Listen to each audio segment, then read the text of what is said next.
तुम्ही पाहताय राज्यातील शेतकऱ्यांसाठी आजच्या महत्त्वाच्या ठळक बातम्या। अमरावती जिल्ह्यात विषबाधेमुळे 70 मेंढ्या दगावल्या। अंजनसिंगी शिवारातील घटना भरपाई देण्याची पालकमंत्र्यांची मागणी। किसान क्रेडिट कार्डची मर्यादा 3 लाखांवरून 5 लाखांवर, देशभरातील शेतकऱ्यांना मोठा फायदा होणार। आर्थिक सर्वेक्षण 2024-25 नुसार मार्च 2024 पर्यंत देशातील किसान क्रेडिट कार्ड धारकांची संख्या 7.75 वर पोहोचली। या योजनेतील थकीत कर्जाची रक्कम 9.81 लाख कोटी रुपयांवर पोहोचली। मावळचा दरवळ गुलाब उत्पादकांना चांगले दिवस येणार। जपान, ऑस्ट्रेलिया, दुबईसह अरब राष्ट्रे, हॉलंड, ग्रीस, स्वीडन व युरोपमधील बाजारात गुलाब फुले जाणार। अर्थसंकल्पात पंतप्रधान धनधान्य कृषी योजनेची घोषणा। 1.7 कोटी शेतकऱ्यांना फायदा होणार। ई-नाम प्रणालीद्वारे शेतमालाची विक्री करा। बुलढाणा जिल्ह्यात 30,000 शेतकऱ्यांची नोंदणी। 35 लाख क्विंटल मालाची विक्री, 1300 कोटींची उलाढाल। तारीख वाढली, 15 हमी केंद्रांना मिळाला दिलासा। यवतमाळ जिल्ह्यात 6 फेब्रुवारीपर्यंत मुदतवाढ। 4.25 लाख क्विंटल सोयाबीनची खरेदी। करमुक्त उत्पन्न मर्यादा 12 लाखांवर, निर्मला सीतारामन यांची मोठी घोषणा। वाढीव दर टिकावे, पपईबाबत शेतकऱ्यांची अपेक्षा। मोजक्या शेतकऱ्यांना मिळणार लाभ। शेतकऱ्यांची उन्नती होणार तरी कशी? भूमी विभागात 1916 शेतकऱ्यांना अनुदानित बियाणे। परमिटपेक्षा सोयाबीनचे 334 बॅग कमी वितरित।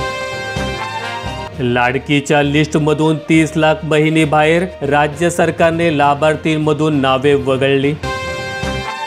0% व्याज दरावर पीक कर्ज, डॉक्टर देशमुख व्याज सवलत योजना। 6% सरसकट व्याज सवलतीचा लाभ मिळणार। शेतकऱ्यांना कृषी निविष्ठा खरेदीसाठी अल्प दराने कर्ज मिळावे व कर्जाची परतफेड मुदतीत व्हावी, यासाठी कर्जाच्या व्याज दरावर सवलत देण्यासाठी डॉक्टर पंजाबराव देशमुख व्याज सवलत योजना सुरू करण्यात आली। केंद्रीय अर्थसंकल्पात आरोग्य क्षेत्रासाठी मोठ्या घोषणा। कर्करोगाच्या औषधांवर पूर्णतः शुल्क माफी। वने विभागात ठिबक अनुदानाची वाट पाहून थकले डोळे। वनीतील 823 शेतकरी प्रतीक्षित, 1.5 कोटींची गरज। द्राक्षापाठोपाठ धाराशिव जिल्ह्याची आता मँगो हबकडे वाटचाल चालू। केशर निर्यातीसाठी झाली राज्यातील उच्चांकी नोंदणी। केस गळती प्रकरणात संशयाची सुई आता रेशनच्या धान्याकडे। अहवालाची प्रतीक्षा, चौकशीबाबत पाळली जाते कमालीची गोपनीयता। केंद्रीय पथकाकडून 3 दिवसांपासून तपासणी सुरू। हमीभावाने सोयाबीन खरेदीच्या नावावर शेतकरी वेठीस। हमीभावाने सोयाबीन विक्रीकरिता 7 जानेवारीला नोंदणी केल्यानंतरही अनेक शेतकऱ्यांना खरेदीच्या शेवटच्या दिवशी हमीभाव केंद्रांवर आपला माल आणण्याचे SMS प्राप्त झाले। शेतमाल तारणकडे शेतकऱ्यांची पाठ। लातूर जिल्ह्यात 1006 शेतकऱ्यांनी 4 वर्षात घेतला तारण योजनेचा लाभ। यावर्षी तारण कर्ज घेणाऱ्यांची संख्या घटली। धाराशिव जिल्ह्यात आधार अपडेट व KYC मुळे शेतकऱ्यांचे 14 कोटी पडून। दुष्काळ, गारपीट व अवेळी पाऊस, अतिवृष्टीने नुकसान। कापूस उत्पादकांसाठी आनंदाची बातमी। 5 वर्षांसाठी विशेष योजना जाहीर। देशातील कापूस उत्पादकांना दिलासा देण्यासाठी केंद्राने 5 वर्षांसाठी कापूस उत्पादकता मिशनची घोषणा केली। आता अंगठात चालेल। OTPच्या अडचणींवर मात करत शेतकऱ्यांना ओळख क्रमांकाचे वाटप।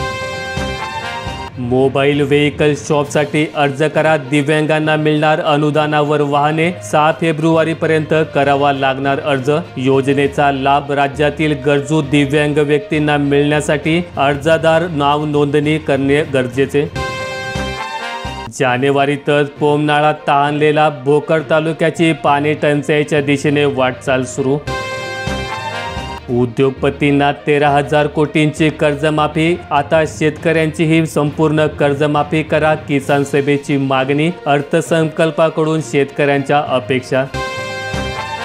तुरीचा दर हमी भावापेक्षा 700 रुपयांनी उतरला, शेतकऱ्यांमध्ये अस्वस्थता. सरकारने तुरीला प्रति क्विंटल 7,550 रुपये हमीभाव जाहीर केला, मात्र हमी भावापेक्षा कमी दराने तुरीची विक्री होते. शेतकरी ठरले सावत्र, केंद्राच्या शेतकरी विरोधी धोरणांवर व्यक्त होतोय रोष. शेतमालाचे भाव पडल्याने मोठे नुकसान, चुकीच्या धोरणामुळे शेती व्यवसायापुढे अनेक अडचणी. पुणे गाळपात अव्वल तर सातारा उतार्यात आघाडीवर. विभाग राज्यात दुसरा, जिल्ह्यात 63 लाख क्विंटल साखर उत्पादन.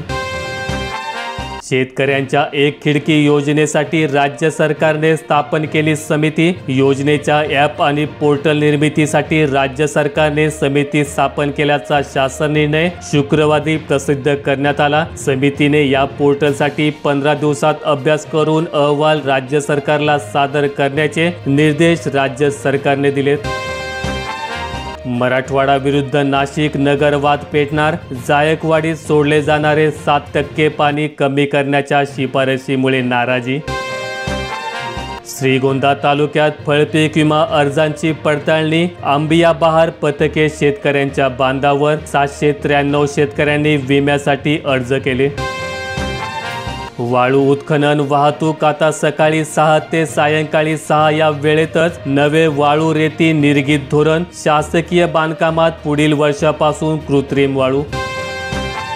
हिरवळीच्या खत बियाण्यांची टंचाई. सातारा जिल्ह्यात बाजारात बियाणे उपलब्ध नसल्याने शेतकऱ्यांची धावपळ. पीक विमा भरला, अनुदान मिळेना. पैठण तालुक्यातील 40,000 शेतकरी आजही पीक विमा अनुदानाच्या प्रतीक्षेत. राष्ट्रवादीने भाजपशी लग्न केलेले नाही. छगन भुजबळ यांचं वक्तव्य. मुख्यमंत्री होण्याच्या 2 संधी सोडल्या. तापमानात वाढ, जानेवारीतच उन्हाळ्याची चाहूल. रात्रीची थंडी गायब झाली, दुपारी बसतायत उन्हाचे चटके. यवतमाळ जिल्ह्यात नाफेडची सोयाबीन खरेदी बंद. 1922 शेतकऱ्यांची नोंदणी रखडली. सोयाबीन घरीच असल्याने आर्थिक नुकसान. कॅन्सरची औषधं स्वस्त होणार. जिल्हा रुग्णालयात कॅन्सर सेंटर उभारणार. अर्थमंत्री निर्मला सीतारामन यांची महत्त्वाची घोषणा. मागणी पाठोपाठ केळीचे दरही वाढले. क्विंटलला भाव 1900 ते 2100 रुपयेपर्यंत मिळतोय. हदगाव विभागात KYC साठी लाडक्या बहिणींचा रात्रभर. चक्क बँक समोरच मुक्काम. लाडक्या बहिणींनी घरून आणले जेवणाचे डबे. 2024 मध्ये पीक विम्याखालील क्षेत्रात 19% वाढ. आर्थिक सर्वेक्षण अहवालाची आकडेवारी. मानोरा विभागात नाफेड केंद्रावर सोयाबीन उत्पादकांचे हाल. भाड्याच्या वाहनांचा शेतकऱ्यांवर अतिरिक्त भूर्दंड. पाटील सहकारी जिनिंगमधील प्रकार. महंतांकडे जाऊन पाप लपत नाही. धनंजय मुंडे भगवान गडावर. राजकीय चर्चेला उधाण. पाठराखण करणारे नामदेव शास्त्री झाले टीकेचे धनी. अखेर हमीभाव केंद्रांना मुदतवाढ. लातूर विभागात 58,000 शेतकऱ्यांच्या सोयाबीनची खरेदी. 54 हमीभाव खरेदी केंद्रे जिल्हाभर सुरू आहेत. शेतकऱ्यांचा आक्रोश. शक्तीपीठ महामार्गासाठी भूसंपादन त्वरित थांबवा. शक्तीपीठ महामार्गाची परभणी जिल्ह्यातील लांबी 71 किलोमीटर आहे. पूर्णा, परभणी आणि सोनपेठ या तालुक्यातील 31 गावांमधील सुमारे 733 हेक्टर भूसंपादन प्रस्तावित आहे. मुदत संपली. परभणी जिल्ह्यातील 16,000 उत्पादकांचे वांदे. नाफेडकडून सोयाबीनची खरेदी. मुदतवाढ अपेक्षित. 1,670 शेतकरी अद्यापही सोयाबीन विक्रीपासून वंचित. धनंजय मुंडे यांच्या पालकमंत्री काळातील कामांची चौकशी होणार. उपमुख्यमंत्री अजित पवार यांचे आदेश. विशेष पथक तातडीने बीडमध्ये रवाना. अमरावतीमध्ये सोयाबीनची 33% शासकीय खरेदी. मुदत आज संपणार. 4,25,000 शेतकरी प्रतीक्षेत. सोयाबीन खरेदीसाठी मिळाली 6 फेब्रुवारीपर्यंत मुदतवाढ. आमदार राणा जगजितसिंह पाटील यांची माहिती. धाराशिव जिल्ह्यात 21 सोयाबीन हमीभाव केंद्रांवरून होणार पुन्हा खरेदी. सोनपेठ विभागात हजारो क्विंटल सोयाबीन अद्यापही पडून. सोयाबीन हमीभाव केंद्राला मुदतवाढ देण्याची मागणी. दोषींना फाशी महत्वाची का माझा राजीनामा? धनंजय मुंडे यांचा भगवानगड दौऱ्यात सवाल. मस्साजोगचे सरपंच संतोष देशमुख यांच्या मारेकऱ्यांना फासावर लटकवणे महत्वाचे की माझा राजीनामा मागून मला किंवा एखाद्या समाजाला टार्गेट करायचे हा ज्याचा त्याचा विषय आहे. बीड जिल्ह्यातील सोयाबीन खरेदीस मुदतवाढ द्यावी. 15 दिवसांपेक्षा अधिक काळ बारदानाअभावी सोयाबीन खरेदी थांबलेली होती. आरोपींचं समर्थन हे राज्याचं मोठं दुर्दैव. मनोज जरांगेंची नामदेव शास्त्रींच्या भूमिकेवर टीका. माहिती आवडल्यास व्हिडिओला लाईक करून दररोजच्या बातम्या पाहण्यासाठी चॅनेल सबस्क्राईब करा. धन्यवाद.